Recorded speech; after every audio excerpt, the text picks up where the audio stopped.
নমস্কাৰ সকলোকে মোৰ মিনি ব্লগলৈ আপোনালোকক স্বাগতম জনাইছোঁ আৰু সকলোকে ভোগালী বিহুৰ ওলগ জনালোঁ। প্ৰতি বছৰৰ দৰে এইবাৰো আমাৰ ঘৰত ধুনীয়াকৈ আমি মেজি সাজিছোঁ আৰু এয়া দেউতাই মেজি জ্বলাবলৈ লৈছে সেৱা কৰি লৈ।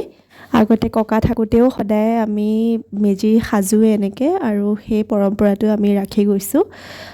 এয়া মায়েও সেৱা কৰিছে, প্ৰসাদ পিঠা সকলো এনেকৈ আগবঢ়াই। এতিয়া খাবলৈ লৈছোঁ চাহ আৰু মেজিৰ ওচৰত চাহ খোৱাৰ আমেজেই বেলেগ। এয়া বহুত ধৰণৰ পিঠা কিবাকিবি মই বনাইছিলোঁ, সেয়াই চবকে এনেকৈ চাহ দিছে আৰু এয়া প্ৰসাদ, মাহ প্ৰসাদ আগবঢ়াইছিলে মায়ে।